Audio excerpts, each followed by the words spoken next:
Assalamualaikum dan selamat pagi buat semuanya. Ya, mohon maaf, Viti ini tidak bisa saya state. Saya juga dari Putri Sumatera Utara dan saya juga beragama Islam. Tapi saya miris ya, melihat ya orang-orang yang seiman dengan saya bertindak seperti ini. Terutama nih masa Aliansi Umat Islam Kota Medan, maaf. Ingat ya saudara-saudaraku, kita adalah negara demokrasi, negara yang berketuhanan yang Maha Esa. Kita dituntut harus saling menghormati antar agama, yaitu dengan agama yang lain. Haleluya, haleluya. Shalom alaikum isim hamasyah. Salam Aki. Aku kabarkan Injil keselamatan. Bapak Ibu dikasihi Tuhan, ketemu lagi dengan saya Evangelis Avraham Effendi Usman. Bagaimana kabar Bapak Ibu semua? Tentu luar biasa. Nah saudaraku yang dikasihi Tuhan, sebelumnya saya mengucapkan selamat hari Minggu, selamat beribadah. Tuhan Yesus Kristus memberkati kita semua. Saya ingin menyampaikan beberapa hal yang sangat penting untuk kita semuanya, dan sekaligus kita harus semakin giat di dalam Tuhan, semakin intim dengan Tuhan, dan semakin akrab melekat dengan Tuhan. Karena apa yang kita baca dalam Alkitab dan apa yang tertulis dalam Alkitab hari-hari ini Bapak Ibu itu tergenapi semuanya. Tinggal satu yang belum tergenapi, kedatangan Adonai Yeshua HaMashiach yang kedua kali. Yang lain Bapak Ibu nyata di depan mata kita, bagaimana kita melihat perlakuan orang-orang di luar kekristenan terhadap kita orang Kristen. Hari-hari ini kita melihat Bapak Ibu dengan begitu jelas, begitu nyata, di mana di berbagai tempat, ada banyak tempat, banyak daerah, mereka menolak gereja, menolak kita beribadah. Semakin nyata mereka menunjukkan taringnya, menunjukkan giginya. Mereka turun ke jalan-jalan sambil takbir, sambil selawatan. Mereka mendemo supaya kita tidak bisa beribadah. Bahkan di Medan terjadi, di Mall Suzuya Bapak Ibu, tidak diizinkan oleh sekelompok masyarakat yang mengatasnamakan dirinya Muslim. Mereka menolak kita beribadah di mall dengan alasan membuat mereka terganggu. Apa yang membuat mereka terganggu? Ya, kita hadir ke mall itu seminggu sekali hanya untuk beribadah. Apakah mereka setiap hari datang ke mall itu? Yang menjadi pertanyaannya bukan mereka tiap hari datang ke mall, tetapi apa yang membuat mereka terganggu. Dan pertanyaan kita selanjutnya adalah, apa motivasi mereka sehingga mereka mengganggu dan tidak mengizinkan kita beribadah di gereja. Di gereja, di gedung milik sendiri, kita tidak minta-minta sama pemerintah.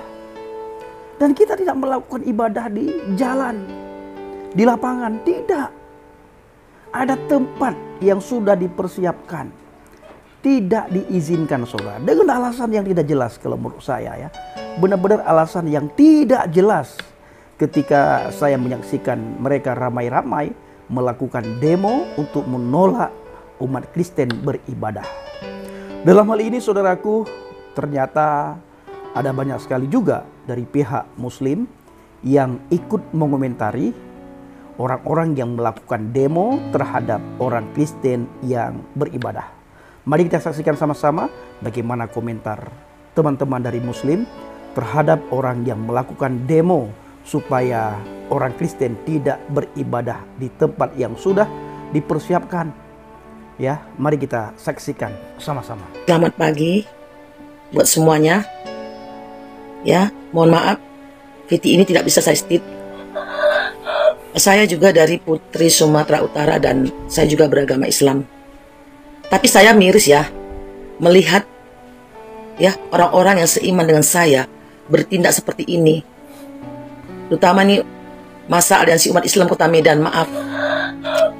Ingat ya saudara-saudaraku, kita adalah negara demokrasi, negara yang berketuhanan yang Maha Esa. Kita dituntut harus saling menghormati antar agama, yaitu dengan agama yang lain. Kita satu negara, itu negara Indonesia, ya, yang sudah diatur dalam undang-undang, yaitu bebas memeluk agama masing-masing. Kenapa begini ya? Miris saya melihat begini ini. Kenapa rupanya mereka beribadah di situ? Apakah mengganggu nyawa-nyawa kalian? Rupanya semua di sana. Sadarlah. Semoga ini cepat ditindaklanjuti oleh pemerintah setempatnya. Oke, terima kasih dan salam seakidah. Mohon maaf. Ini udah nggak benar lagi. Udah nggak benar lagi. Entok malu banget sebagai orang muslim. Entok malu banget. Ngapain ibu-ibu di Marelan semalam demo ya? Khususnya untuk mendemo Sujuya yang memberikan ataupun mau dijadikan tempat beribadah agama Kristen ataupun agama Nasrani. Ngapain? Aduh ibu. Kita itu negara Pancasila ya. Negara Pancasila yang mana negara kita, pemerintah kita sudah menjamin dan memberikan hak untuk agama lain juga untuk hidup di Indonesia. Jadi kalau di mall pun mereka tidak boleh dengan alasan tidak ada lagi toleransi beragama. Jadi maksud ibu, di luar agama Islam orang mau beribadah di mana? Di Comberan, di got, di hutan belantara. Gak boleh egois ibu. Kalau seperti ini sikap kita sebagai orang muslim, entok malu dan Allah akan marah.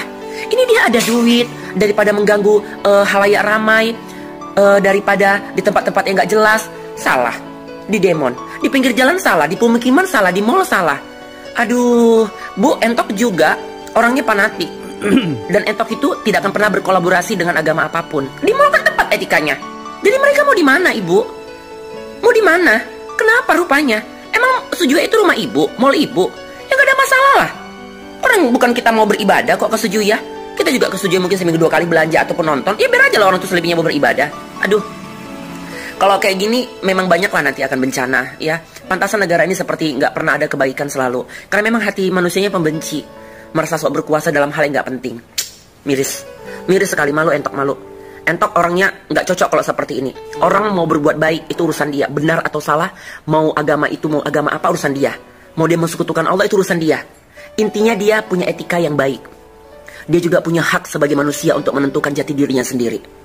Sakit ibu-ibu yang semua semalam itu sakit. Mohon maaf, entok semalam lewat tapi nggak tahu bahwa itu demo untuk hal ini. Kalau nggak aku turun.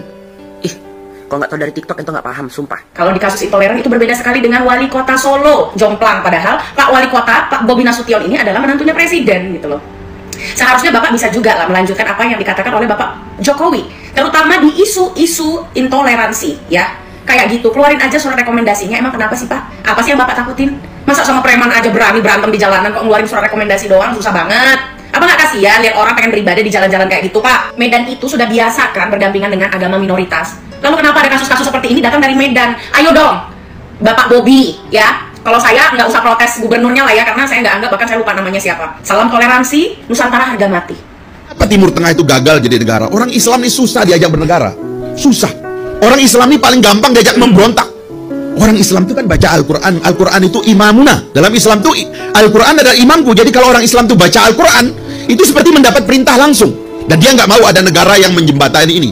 Nggak gampang itu ngajak orang Islam masuk negara. Wa qatiluhum hatta la takuna fitnah. Kalau Qurannya bilang begitu, dan perangilah mereka sampai nggak ada fitnah. Perang orang itu.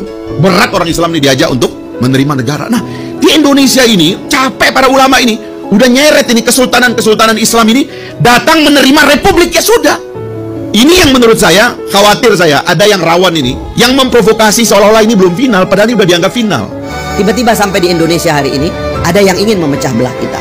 Menganggap konsepsi-konsepsi dasar agama sebagai ancaman kepada republik. Menurut saya, inilah ancaman dan bahaya kepada negara kita sekarang. Seluruh rakyat pihak Numfot, kasih tahu buat rakyat Indonesia yang ada di Aceh, yang ada di Sumatera, yang ada di Jawa, bahwa kami di Papua ini lebih menjalankan Pancasila lebih baik daripada kamu yang ada di sana. Pancasila mengajar kita supaya toleransi tinggi, tapi di belahan Indonesia lain ada agama-agama yang terus masih didiskriminasi. Agama Kristen mau beribadah saja susah sekali, seakan-akan negara ini punya satu agama saja. Agama Kristen mau beribadah saja susah sekali, seakan-akan negara ini punya satu agama saja.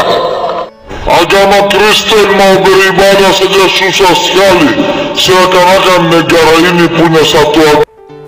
Nah, saudara dikasih Tuhan, para pencinta channel Jelha Baget, bagaimana tanggapan Bapak Ibu setelah melihat cuplikan video tadi?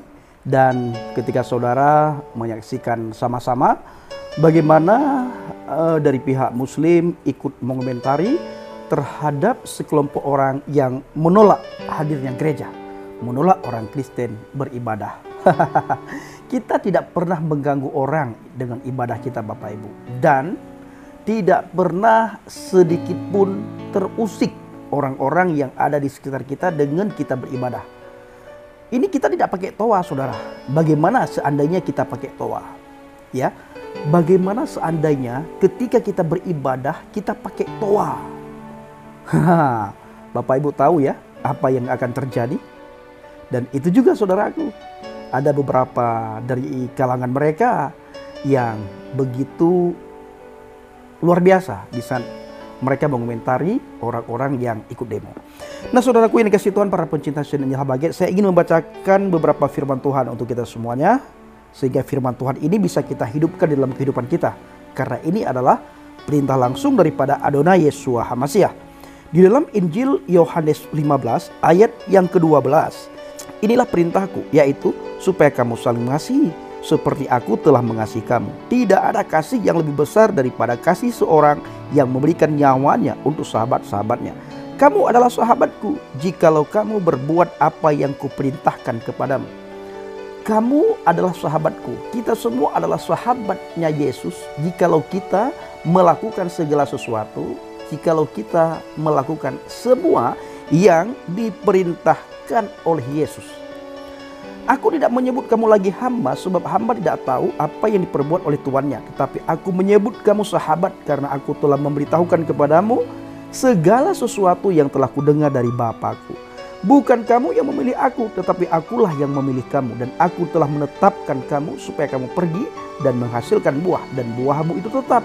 Supaya apa yang kamu minta kepada Bapa dalam namaku diberikannya kepadamu. Inilah perintahku kepadamu, kasihilah seorang akan yang lain. Jelas sekali, perintah daripada firman Tuhan, perintah daripada firman yang nuzul menjadi manusia, firman yang datang dari Elohim langsung. Ketika Tuhan berbicara, maka kalam Tuhan itu berbentuk menjadi manusia, manusia yang sempurna.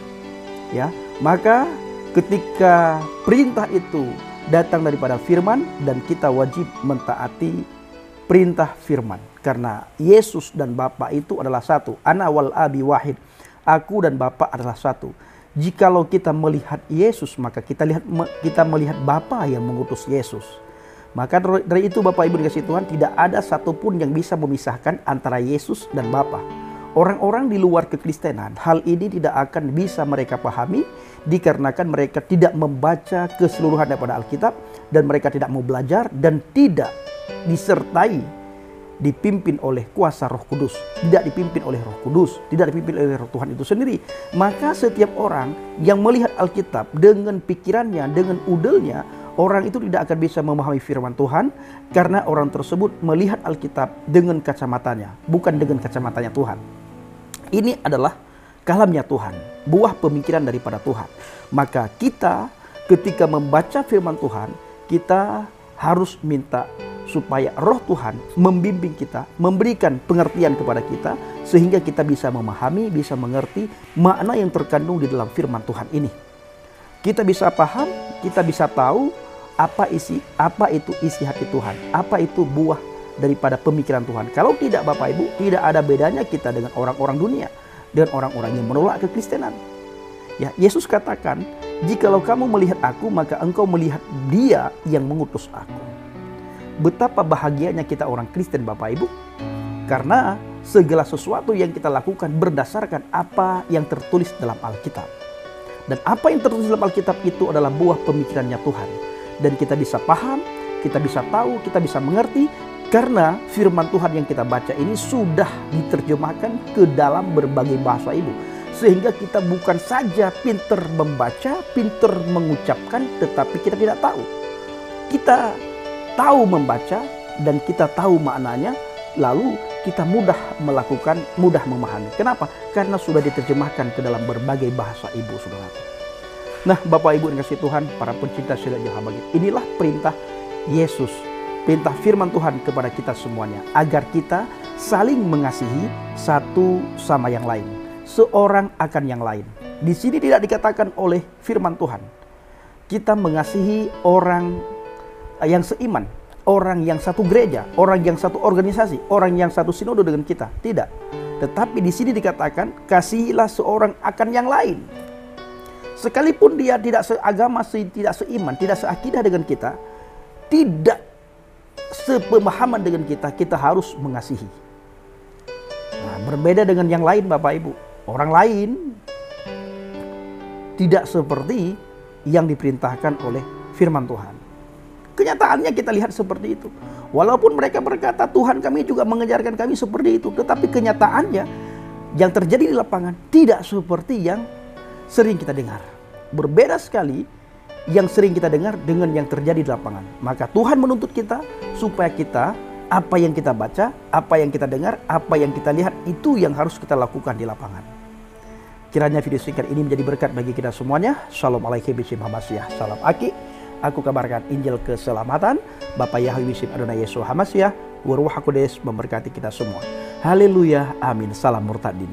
Bapak Ibu, tanggal 8 ya, tanggal 8 nanti saya berangkat ke Sumatera, ke daerah Aceh Singkil, Aceh Tenggara, dan Takengon, Gayo, Aceh Tengah.